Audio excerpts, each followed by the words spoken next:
We're live on Spiritual Psychics TV with Paul Bannister and his guests for Spiritual Talk.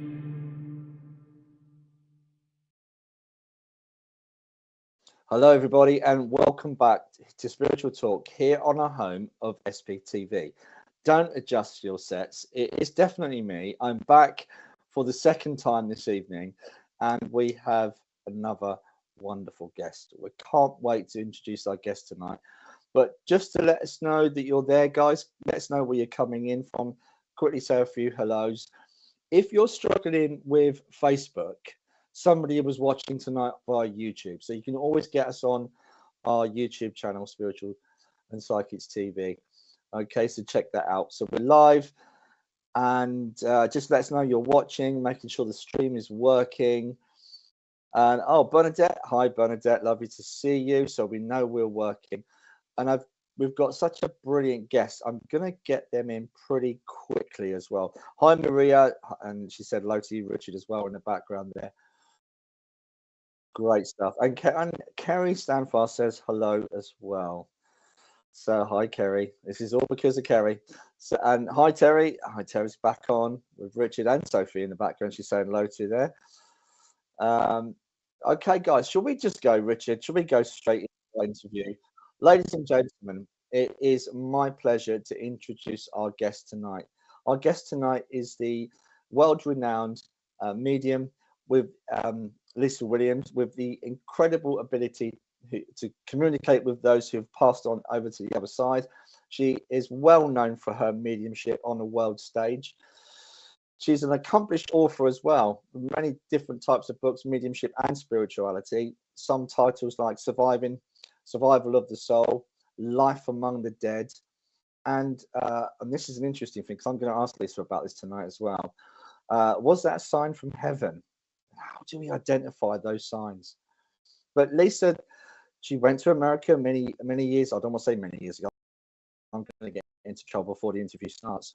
Recent history, and she met a wonderful gentleman in America who basically created shows around Lisa, shows such as Voices from the Other Side, Lisa Williams' Life, and Life Among the Dead, and many more. She's also been a guest on, which I was blown away by this, the Oprah Winfrey Show, because if you're going on Oprah, you've made it, haven't you? The Oprah Winfrey Show. Not only the Oprah Winfrey Show, also at home with the Kardashians, which is fantastic. Ladies and gentlemen, please let me introduce my guest, Lisa Williams. Oh, Paul, thank you so much. Yeah, that I don't know whether you've made it when you've been on the Kardashians. Well, it's an amazing thing. Oprah Winfrey Show, because who hasn't seen Oprah? I know, but here's the thing, Paul. Let me tell you about Oprah. I was sitting there with Oprah, but next to me was John Edward. And so I'm like, oh my God, I'm with John Edward. And I was like pouring him. It was so funny. That's a hard act to follow. That's absolutely amazing. I'm gonna have to look back, see if I can find that show. And it's fair to say that you broke through at that particular time when mediumship was a really hot topic. There was a lot of shows out there, Colin Fry amongst other people, and you hit the ground running. You made a name for yourself, and you become a household name in America. So, well, first, it's a pleasure you've said yes to come on to our Spiritual Talk TV. We can't thank you enough. But I want to quickly go back to how it began for you. I know a lot of people know your story, but just a little bit about your backstory would be great. Yeah, so it's funny because my grandmother was working as a psychic medium. I grew up in Worcestershire, in Redditch in Worcestershire, so should I say, in the UK. Came over to America 17 years ago, and it was funny because my grandmother always used to say, "Oh, you're going to be in America, you're going to be famous, and you're going to be doing the work that I do." And in my head, I'm like, I don't speak to dead people. I don't want to talk to dead people. It's fine. But lo and behold, here I am. And I started to work as a medium by mistake. It was one of those things that I fell into because I was a single mom. I needed a little extra cash. A friend of mine was you know, she was a hairdresser, and she's like, oh, I know this amazing psychic. And she was sending them all to me. And before I knew it, I was booked out for 12 months. And this was, gosh, this is like 20 years something ago, years. 5 years 20, ago. Don't give your 5 age. years ago. Yeah. Yeah, long time ago. And it was so bizarre. And I never thought I would ever do this as a career. I never thought it would be my profession. And, you know, it was just something I completely fell into. So that was how it all came about. That was a little bit about my background. But I used to do the churches. I used to go around, watch them going, oh, I just want to be as good as that. It was crazy. Yeah. And mediumship isn't an easy journey, is it? No. It's such a journey for us all, and on that journey for you as well, because I guess once you've been to America. But I want to say also, I want to kind of touch on something else that I found out about you. You used to be a singer. I did. And also, I don't know if people know, a nail technician. I was a nail technician, and I was a Butlins redcoat too. Wow, I didn't. Oh gosh, that's a good one. That is a good one. So, did you read for people when you were doing the nails? So that's actually how it started. I was doing the nails, and my son. Well, it wasn't how it started, because my son was like, he's 23 now.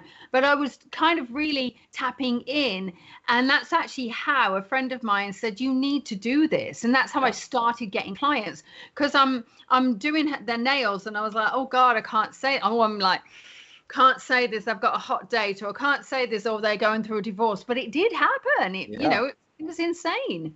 Yeah, and that's a minefield in itself, trying to negotiate, especially in the early days, what's appropriate to say and what's not appropriate to say. It's a minefield, isn't it? Did you find yourself having people coming back to you, or you said this, and then they come back and go, actually, well, this happened, but later. You know what? It was so funny. I used to get stopped in Tesco's. Okay. So, you know, how you nip into Tesco's because you just need something because you're cooking. And then I'd have someone stop me, go, do you remember me? Hi, Lisa. I'm like, yeah, no. And they're like, you told me this. And I'm like, did I? And they're like, oh, when this happened, do you see anything else around me? And I'm like, stop. Yeah. I take it you've got other people to do your shopping after that. No, I still do my shopping. Yeah, it's difficult because people will come up and ask you, and they'll ask you at difficult times as well. Yeah, absolutely, all the time. And especially being on TV, you would be doing anything. You would be taking your kid to school, or I've been, in the shopping center, or I'd be just parking my car or something. And they're like, oh my God. And I never forget my mom looking at me, she's saying, why are these people following us?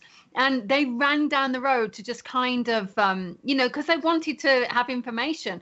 And it was really hard. I would just actually politely decline and then say I do private readings, and then do it that way. Yeah, absolutely.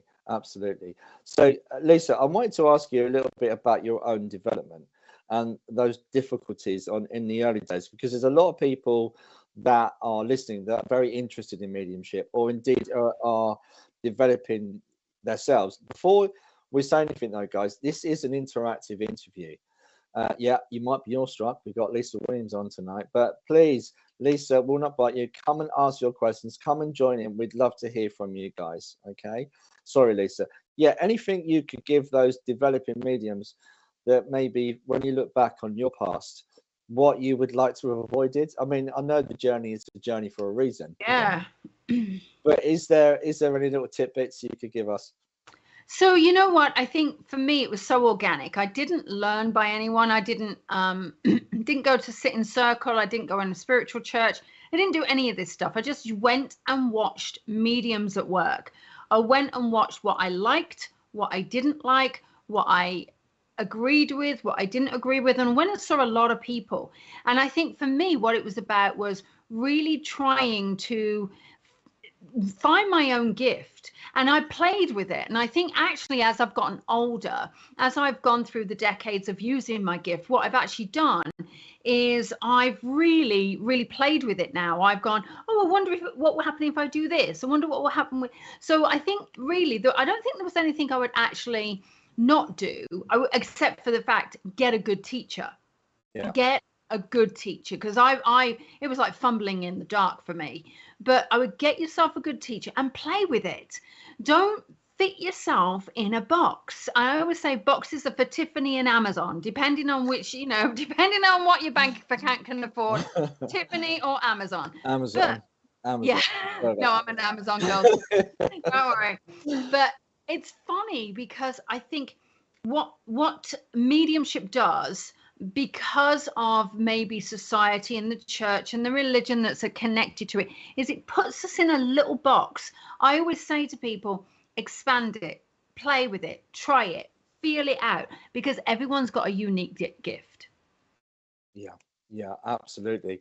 And there's a lot to be said for finding, they do say the right teacher comes at the right time, but not everyone is at that stage where they can process that themselves. So they tend to kind of go to a lot of different teachers or do lots of different things and not focus on one thing.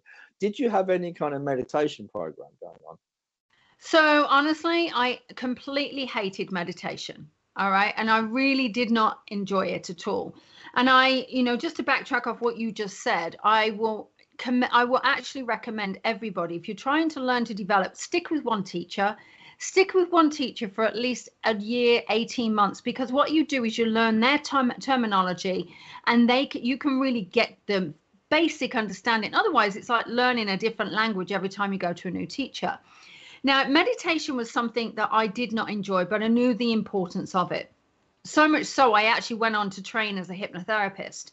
Okay. But one of the things that was really important for me was my breath, and realizing how I can actually shift my awareness, shift my energy, shift my consciousness by utilizing my breath. And so when I look at meditation, the first thing I go to is my breath. So meditation is a practice for mind focus, which is something that we need as a medium, because we need to stay focused in the zone, focused in the spirit world, focused in our connection. But it's actually our breath that will keep us there. So meditation has one of two for me, ways. One, it's a practical thing where we're going for a reason. We're going to listen, we're going to connect, we're communicating with our guides.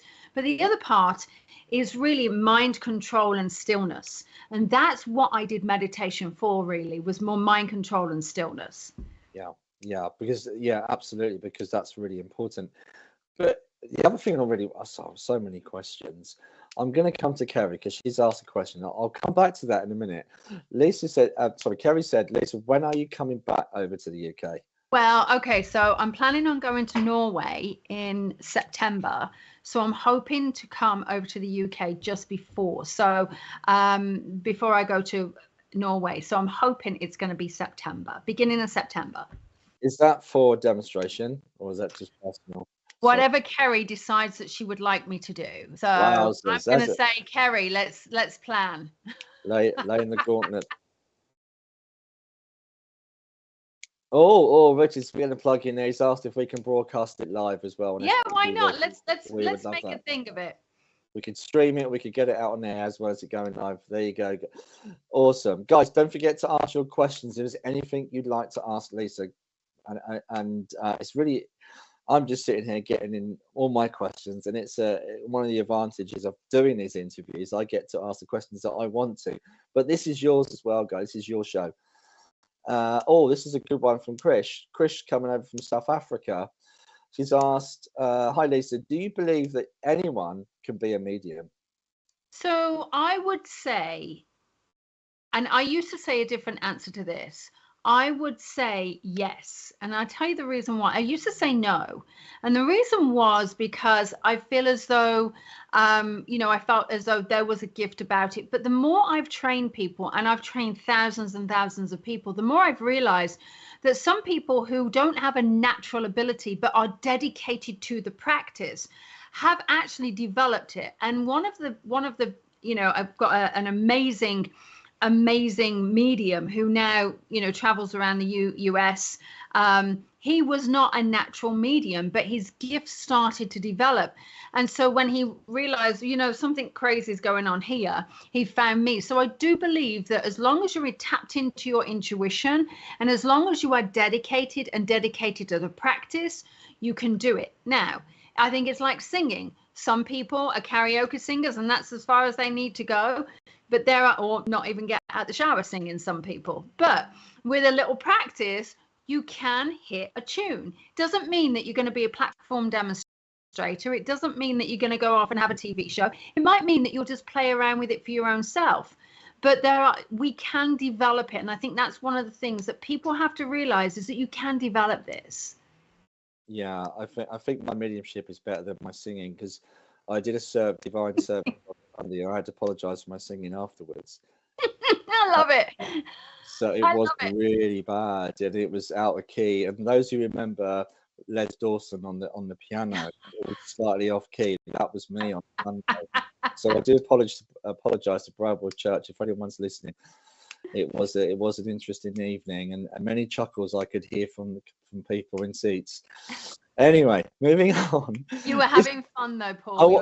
I kind of was. Yeah, my son was there looking very embarrassed. That's my dad. But yeah, if you're listening, Adam, yes, I'm gonna embarrass you. Mary, great question from Mary. Do spirit try to communicate through dreams, or are they in your dreams because you think of them? Great question. So much I dream of my mum, and when I wake up, it's like I've lost her all over it. Oh, yeah. Sorry to hear that, Mary. That's a tough one, Mary. And honestly, so this might actually help you. Here's what we're doing when we're sleeping, is we raise our vibration naturally. So it's almost like we're coming out of our body. We're elevating out of this physical being. And your mum's energy is lowering. So what you're actually doing is you're meeting in your dreams. And I do fully believe that when spirit come in your dreams, it's a visitation.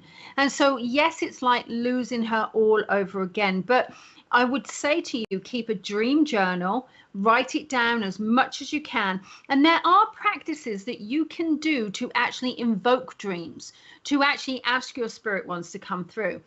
Now, do I recommend you do it every night? No, because you wake up exhausted and we kind of need to sleep. But what I would really say to you is maybe once or twice a week, set the intention, that you want to communicate with your mom, but have no expectation about it, because sometimes we wake up and go, oh, well, it didn't happen. But your souls have danced throughout the night and you may not consciously remember it. Yeah, that's happened a few times with my father. But interestingly enough, he's not come in that much, but once or twice through the dream state. Yeah.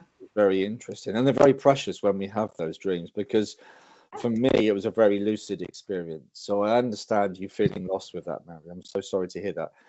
Can we talk a little bit about your guide, Lisa? Do you mind? Yeah. You've got a guide, I believe, called Ben. I have got Ben, yes. Do you refer to him as master or one of the masters? I can't remember, because I heard it on one of your interviews recently, and you were talking about your guide, and there was a couple of questions I wanted to ask around guidance, because it's such a hot topic with people that are developing or interested in mediumship, that connection that mediums have with guides. And Mary's just put thank you, and any connection helps. Yeah, absolutely. And it's important to nurture that connection and understand that aspect about us and our mediumship. And for me, it's a really hot topic. I could talk hours and hours on what to do and what not to do.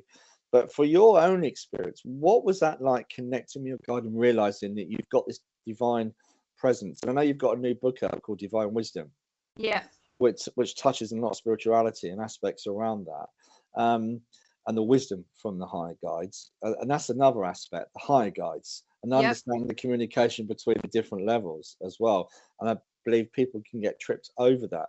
But in terms of your own experience at the early days, what was that like? Was it intermittent? Was it full on? So it was actually really interesting thinking back. I do remember where I was developing my gift, and there was so much pressure on who's your guide, what life did you have, what's their name, no. Yeah, so and there's a lot of pressure, and I want everyone to realize the pressure is normal. And to be fair with you, I was like, oh God, this is driving me insane. So I got told by a psychic medium that my guide's name was Josh. So of course I felt like spirit was talking to me, and I felt like it was Josh, but it really wasn't. It was actually spirit. And And I didn't know any difference. And then I kept saying, oh, Josh is telling me, Josh is telling me. And I kind of made this fictitious thing up. And It until wasn't because you wanted to do that. I think it was. You think?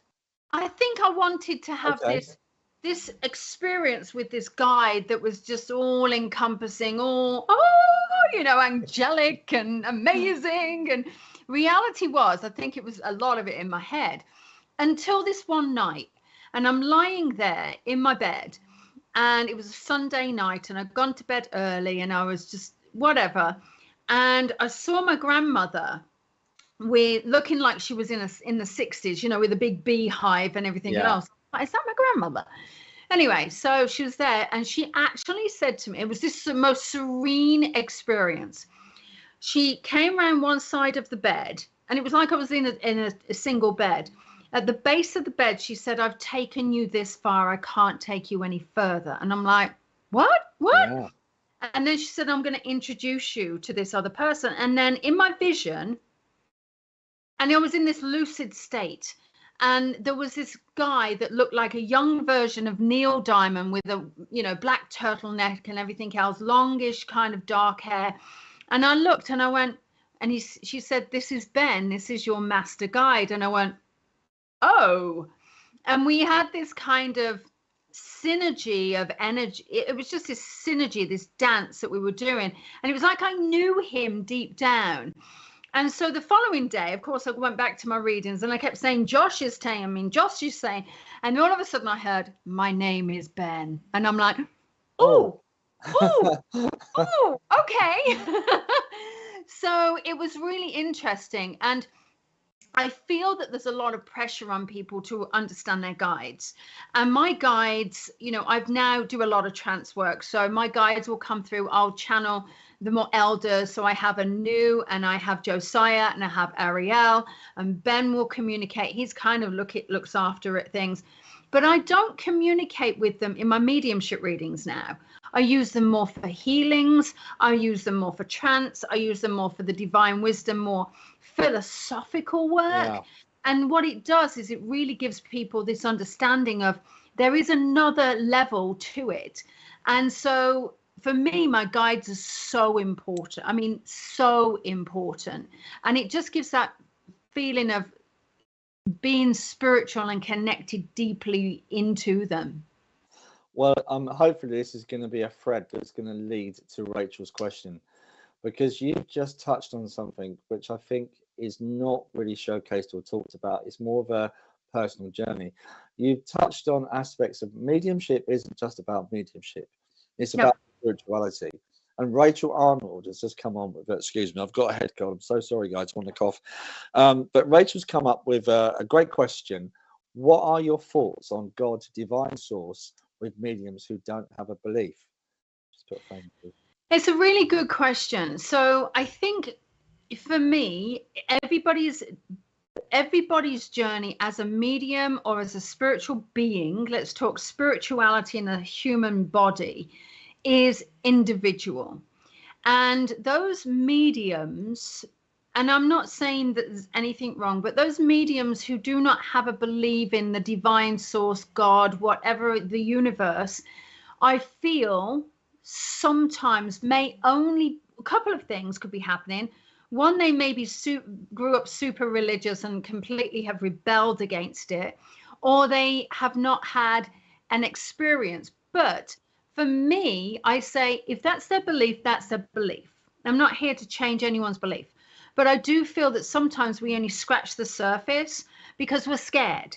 Yeah. And so I feel that once we really surrender into the gift, into our being, dive deep into our soul, connect on a much deeper level, you will all realize that whether it is a God, whether we call it divine, whether we call it source, whether we call it whatever, it could be anything, we're actually, there's a bigger part of us. So I'm a spiritualist minister, and some of our principles are: we believe in God, we believe that God is all there is. We believe that the divine right of individuals to seek the truth within their own heart. And so in those principles, we talk about God, but God is a energy of our own belief. Yeah. And so I say truly that those mediums who don't believe in it, I'll say they haven't found it. That's probably what they haven't found. And they may not believing in their own true gift as well. Yes. And interestingly, I saw, you know, I don't know about you guys at home, but I sometimes get caught up in these reels that people put on Facebook or YouTube. And there was a beautiful one that said by this little boy, and his mum said, "Do you believe in?" Well, I almost said Josh then.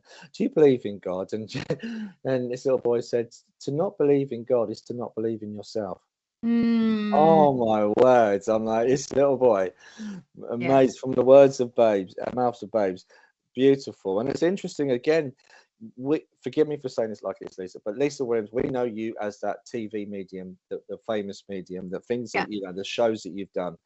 But here you are talking about that spiritual aspect of that most people do not know about you, because mediumship just isn't about giving.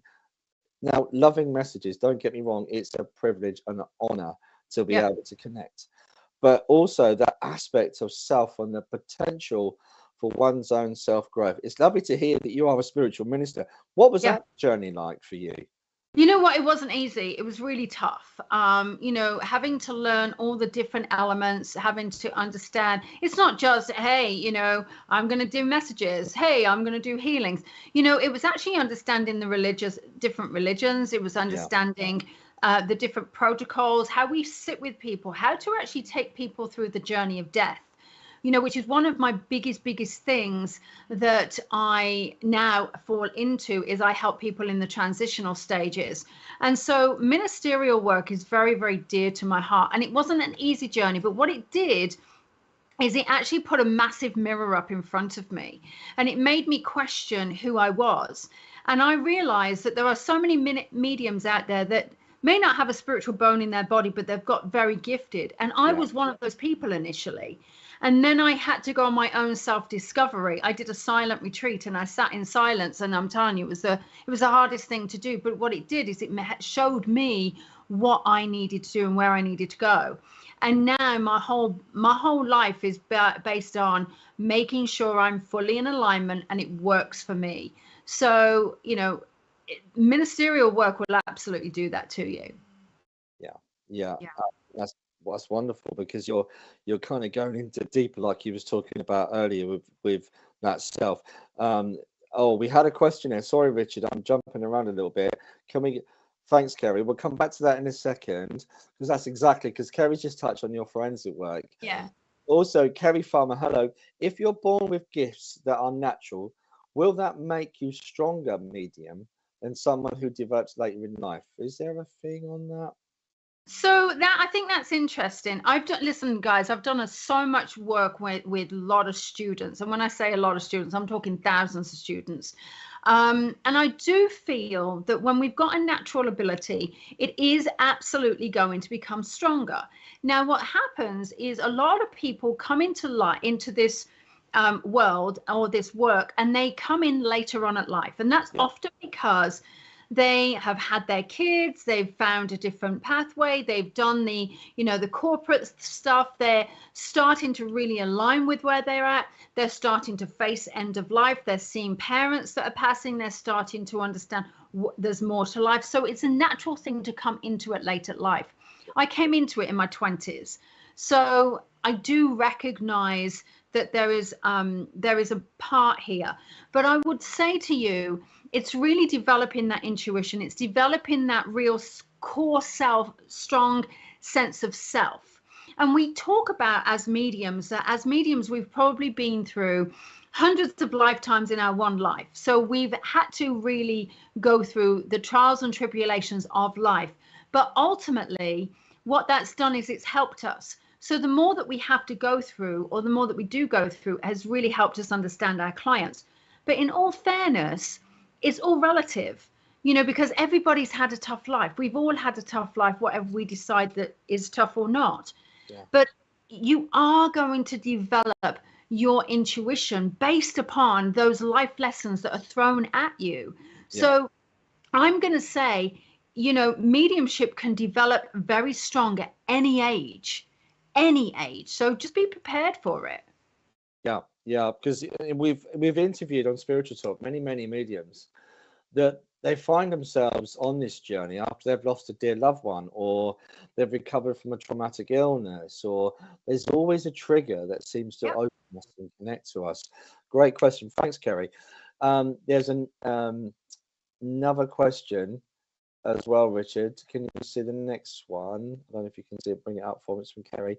Hi, Kerry. Lisa, you're amazing with your forensic evidence work. What is the best case you have worked on, brought to the light and closure? And that's something I wanted to ask you about ethics around that, because forgive me for, I'm not going to mention names or anything like that. There was a famous case recently where somebody had found someone that had gone missing, and they went onto Facebook and said, it was me, I found them. To me, that it's about ego, isn't it? It's not about... Yeah, you know, there is always an ego element to it. And I think you know, so there is a big ego element. And so I think what we have to do is go, first of all, what is the need to actually go, hey, that was me? And, you know, listen, don't get me wrong. I actually agree with a little bit of ego for someone in a reading who is learning, going, oh, my God, was I right? You know, I think it's important to get feedback, because that actually does give you a little confidence. But there's a moment where we have to step in and go, is this ego, or is this needed?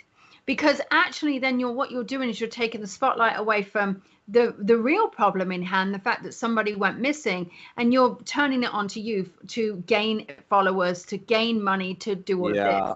And I don't think it's necessary. And I actually advise all of my forensic students not to actually tell anyone that you're getting involved, because what it does, and this is what happened to me, is I was in New Zealand, and of course I came across, you know, a massive audience, you know, 3,000 people, and I started this case, and I said, oh, you know, I've got to talk about this name, and everyone sat forward. It was like this across the whole of the audience, and in my head, my ego went, oh, you know, and I started to name the name of the gang, this, that, and the other, and before I knew it, the show closed, and I'm like, what is happening? I got pulled off stage. The off-duty police officer pushed me in the room, and he said, Lisa, where did you get this information from?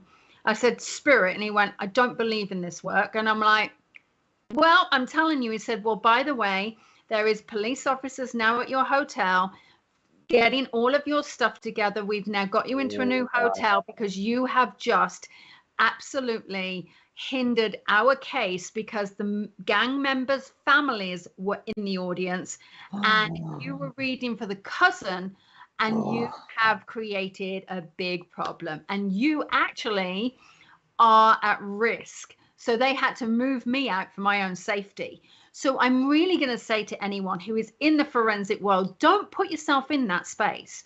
You know, I've had threats.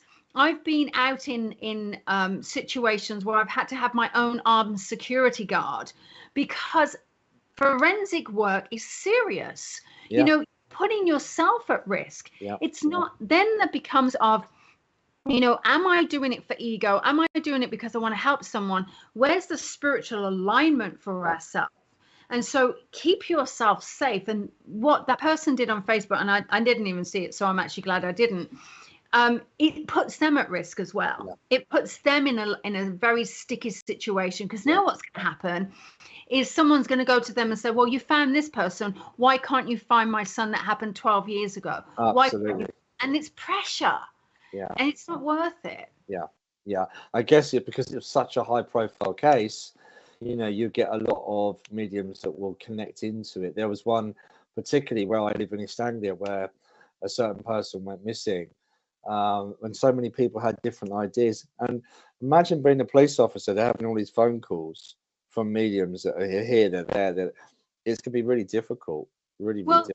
There's actually evidence, and it was funny because I was researching a case last year or the year before about these young lads that went missing, and this young lad went missing. The mom would listen to every psychic medium that said, I have evidence. The dad didn't want to care. And what happened is it actually throws people off on a wild goose chase. And I've worked on high profile cases where people have said, please, no psychics and mediums. And then they've chosen who they want to work with. It really does throw people off this. And the other part of it that happens to this is, imagine that you've lost your son or your daughter or family member.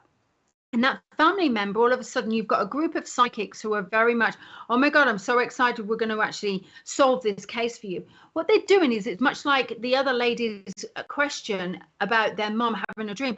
It's like all of a sudden you've given someone hope where that little scab has started to scab over, and you're ripping the plaster off again, and you're making it raw again. And you're actually giving someone false hope where there may not be hope. Yeah. And so I think you have to step into forensic work very, very carefully. Yeah, absolutely. I can't agree with that. I really do agree with that. It's such a minefield. Yeah. So Richard just said we're about to go to a break. So I don't know if Richard can hear me. I don't, because he. Oh, sorry, mate. You keep cutting off in the background, guys. We're going to go for a commercial break. Don't go anywhere. Okay, come back to us. We'll see you very, very soon.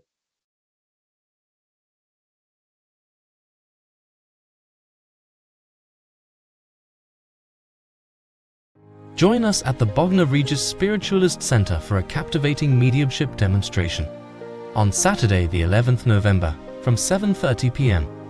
Experience an evening of connection with the spiritual realms, featuring the talents of Bill Hughes, David Hale, and Caroline Johnson. For more information and to book tickets, please visit bognorspiritualistcentre.co.uk. The SPTV Divine Guidance Oracle Pack, a unique blend of inspiration and artistic beauty.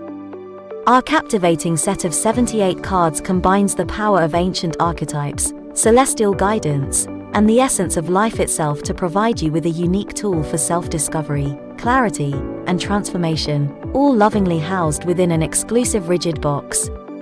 The pack includes a booklet that delves into every card in detail, some of which carry dual meanings for deeper interpretation. The booklet also features 8 distinctive card spread layouts. Among these treasures, you'll discover 22 major arcana, 9 main archangels, 4 elements, and 40 life cards, each a work of art, radiating beauty and delivering profound messages that resonate deeply within your being. The SPTV Divine Guidance Pack, where beauty meets enlightenment. Pre-order today and unlock the extraordinary wisdom that awaits you. To be among the pioneers in experiencing our forthcoming collection and to reserve your pack in advance, as well as to access more details, including a sample audio description, kindly visit sptv.uk/cards.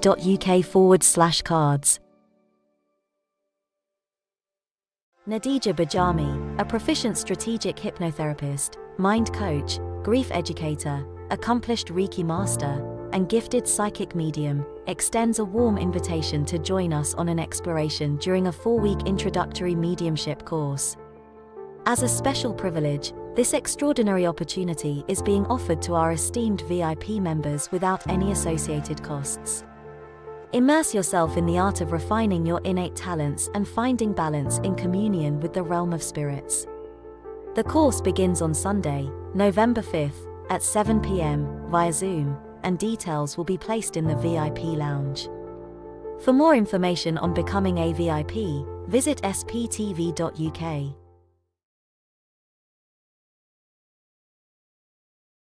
Join Debbie Romero and guests tomorrow from 6 p.m, offering spiritual guidance, support, and readings.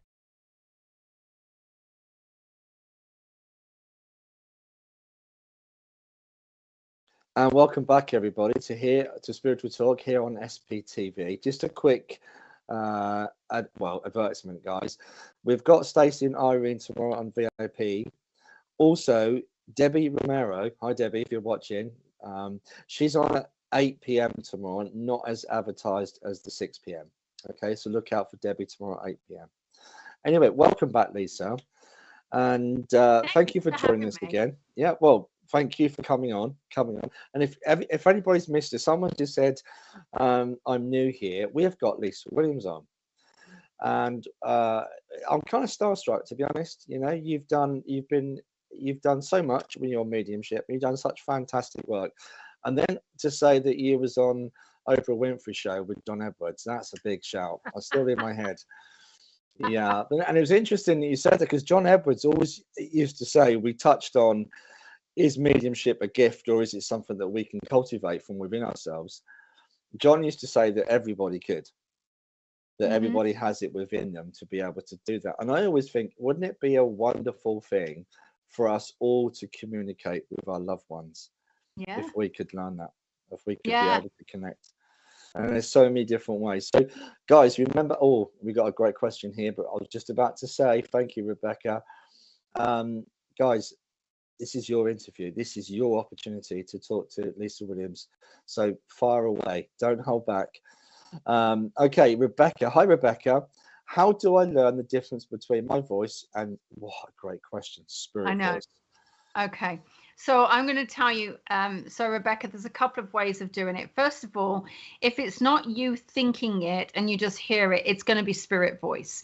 There's actually it's really hard to discern between the difference, because they're the same tone, slightly different actually. So you often find that spirit voice is either slightly higher or slightly lower, but you will find that it's trusting it. So if you are sitting there and you're like moseying around and you ask a question, you get the answer almost, and it steps on the actual question at the end of the question, you got to trust its spirit.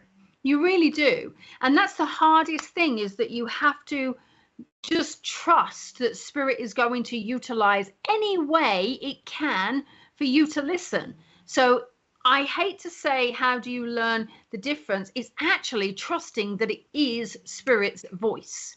And that's the hardest part of it. That's that great word, trust, again. Ooh. Yeah. I know. And it is, sometimes it's like letting go. You see people on these adverts where they fall back and the crowd catches them. Although I laugh to myself, if I did that, I'd probably get left and dumped. But I'll be at the gig thinking I'm really cool. Do that, go backwards. Everyone's like, "Who's he? Who's he?" Anyway, sorry, I digress. But the trust thing is massive, and it not just in that, but the information you're getting as well. Now, you formed, I think it was in 2014, your school. Can you tell us a little bit about your school and your unique way of teaching? Because it says on your website you've got a unique hands-on way of teaching. Yeah. So, well, first of all, I've never been taught by anyone. So I always say, I've not been taught by anyone. You're going to get me taught by the way that I know how, by the way that spirit has taught me. And I use very simple techniques. I'm such a simple girl. It's unbelievable. So I feel that when we're talking about mediumship, I really like to dive in deep. I want to blow out any form of what you perceive to be right and wrong. I want to blow that out of the water. And first of all, I'm all about making sure that you feel comfortable. So you will find some choice words that come out of my mouth in a class, and that's the way it is. But because what that does is it makes people feel not necessarily comfortable, but it makes them feel like, oh, now I don't have to watch how I sit. Now I don't have to watch how I am. Now I can be myself. And that's actually when you're going to get the best messages. When I can get you to feel more comfortable, more relaxed, we have a laugh, we enjoy ourselves, you're actually going to find that you're more connected.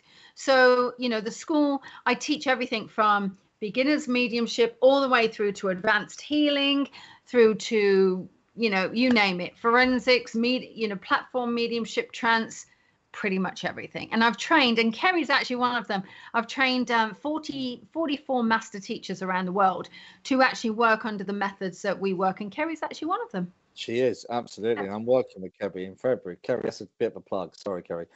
We're working together in February and looking forward to that. But and that's well, there's a couple of things in there, Lisa, I wanted to say. But so you've never been taught by anybody? No, never been taught. Now, I do believe, and I say to people, if you can have that connection with spirit, that's probably the best way to learn, because it is difficult. And forgive me for saying this, every school has this, and you've said, first thing you said was, this is the way I learn, because people have to learn about themselves, don't they? And that's the hardest thing. And it is good to go to different schools and colleges, etc. But it is more unique to have that unique teaching from spirit. That in itself is unique. Charlie's asked a great question, by the way, and I don't want to be controversial, but Charlie's asked, hi Charlie Davis, what would you change about today's mediumship? I don't want to be too all right, so I have a very strong opinions about this, and I will tell you, I live in the world's largest center for spiritualism. So I live in Lilydale in the US. Yeah. So I have a house in Lilydale. And I am very, very controversial. And, you know, people look at me and they go, oh, God, it's Lisa Williams talking again. But what I would change about today's mediumship is to pull it out of the box of how it should be. I would pull it out of what we used to do, because just because mediums are supposed to give name, rank, and serial number to make you believe, that doesn't necessarily mean that you've actually got the person. It means that you can be really good at Google and, you know, and searching. When we're bringing through the true essence of the spirit and we're bringing through the evidence, I think that's evidence in itself. I would change truly in today's society and mediumship the need to be pressured by the sitter, and for us to have a relaxed space and to not be put in a box. Mediumship needs to be X, Y, Z, that we have to say this, we have to have name, rank, serial number before anyone believes. I disagree with that. And so I really feel I would want to change people's sort of points of view on how they perceive what mediumship is. That's what I would change. Yeah, perception around mediumship. Mm-hmm. What about I'm going to ask this question. What about the standard? Now, I've always said, in times of trouble, and we are in the UK, we're certainly feeling the squeeze on high interest rates, etc. I found there's an enormous amount of tarot card readers and other psychics popped up. If I was looking for a reading, what would I look for in a medium? So, you know, the standard and ethics are very important. As Kerry knows, my standards and ethical values are really high. And that's the reason why I started the school, to be honest with you, because I found that there was a psychic on every street corner here in America. And, you know, people were like, oh, I'll do you a $25 reading. Oh, but it's going to cost you, you know, oh, you're in grave danger. And before you know it, you're shelling out a lot of money. And so I wanted to rise the standards. So my mediums have to go through ethics exams, they have to go through testings and everything else. So what I would say to people, if you're looking to try and find a really good psychic and medium, go by recommendation. Don't pick up the phone book. Don't go to Yellow Pages. Pick up the phone book. Look at their website. Look at their social media. Try to get testimonials. People should have testimonials. There should be a way. Also, ask around. You know, people say to me, you know, how do I know that you're good? I'm like, listen, here's my testimonials. And I've got a couple of clients who I've said, hey, because I charge a lot of money for my readings. So people want to, you know, so I've got some who will say, can I have a reference? It's like you've got to test these mediums out. So always go by recommendation and your gut instinct. If something says, no, Paul told me to go that way, but something's not telling me I'm right, trust it. You have to trust your own gut instinct as well.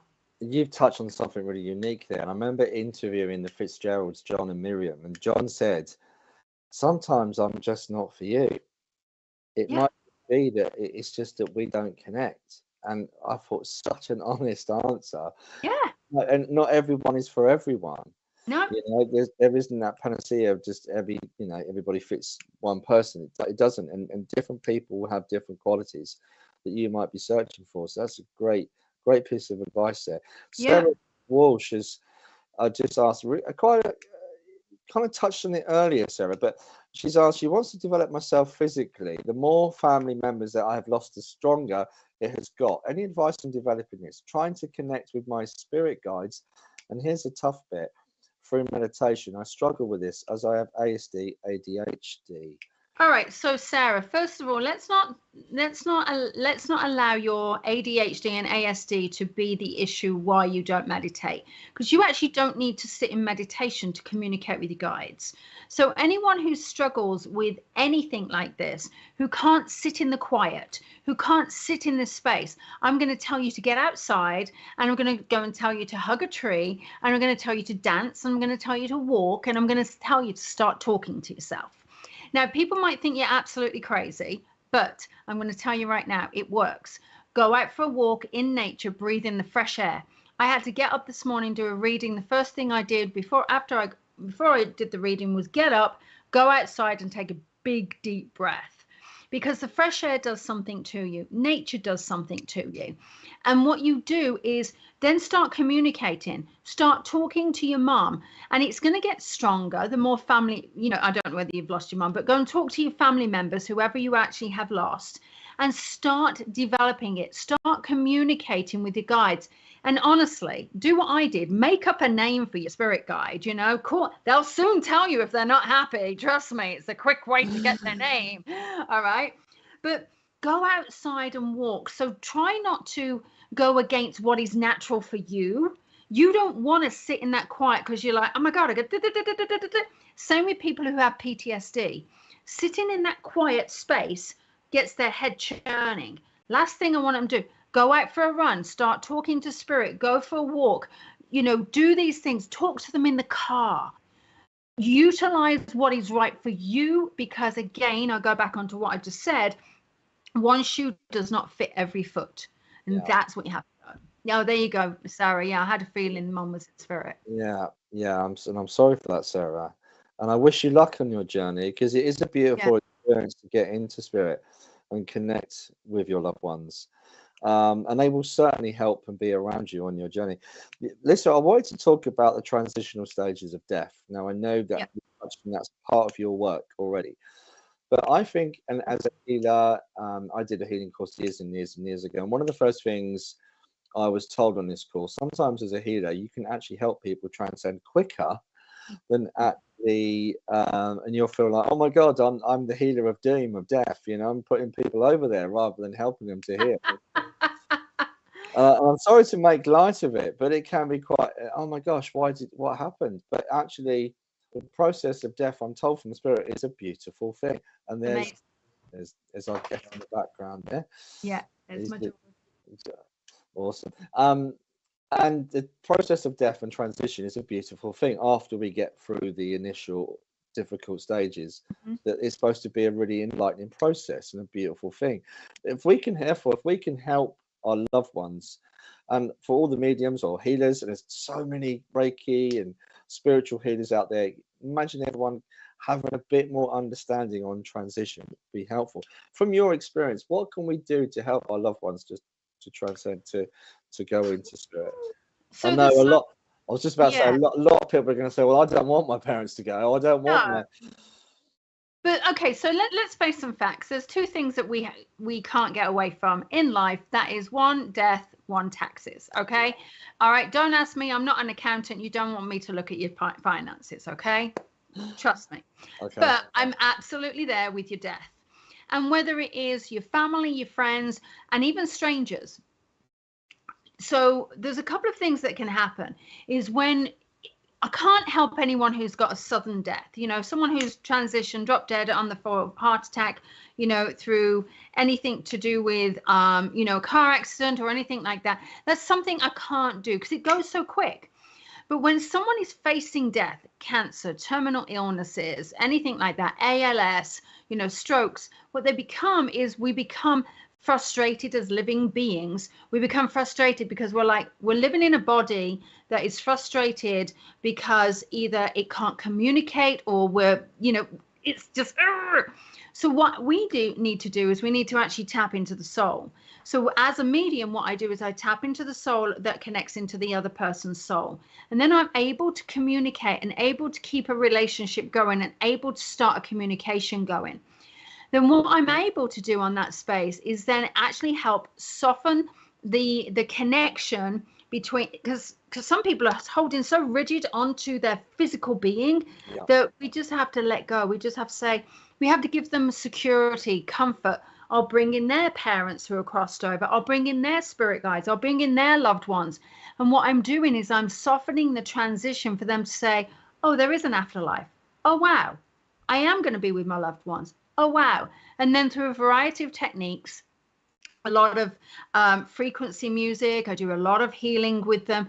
It slowly helps them release away from that physical body. And that is and then what really happens is if, I do a lot of work in hospice, the patient's okay. The patient is fine because it's being taken care of. But it's the family members that don't know what's going on. Yeah. And it's in the family members that's when I'm going to come in and say, right, this is what you're going to experience. This is what's happening. This is how it's going to be. This is what you may experience. This is what you need to look out for. These are the things that you need to say. And it's really helped people understand what the death transition, that dying process is. Yeah. And my clients say to me that it's been invaluable to them, and the clients obviously that are left behind, but it's been invaluable for me to help them through their parents' transition or their family's transition. Yeah, because it's an important part of the whole experience to help through that transition, because that is something that we don't do enough with mediums. We give that momentarily connection. Your loved one's fine, your dad's here, great, lovely. You go away and they're like, well, I have my dad and my dad's still, and then they're still dealing with the grief. Yep. And that's an aspect that I wish, even myself, I wish I had more experience and more understanding around the process and how we can help people more. Yeah. That's really important. And everybody wants messages. Of course you do, but there's so much more. So much. I agree. And it's interesting. I'm glad that you said that, because that's been my quest over the last few years, is to stop scratching the surface in mediumship and really diving deep, and now getting into the healing. How can I help you through this? And that's why I went into a lot of coaching. So I now have a lot of grief coaching. And that's all I do really, I do a lot of grief coaching and transitional coaching. Okay. Here's another question. So without calling you the medium of death, because it's hard dealing with so many people's griefs, understanding. And somebody messaged me tonight after I'd done some messages earlier and said, how you must go through the emotion, etc., etc. It was MJ, by the way. Hi, MJ, if you're watching, because I know he's over in America. But we were just talking about the pressures that we have. But for me, it is a pleasure to help people. Yes.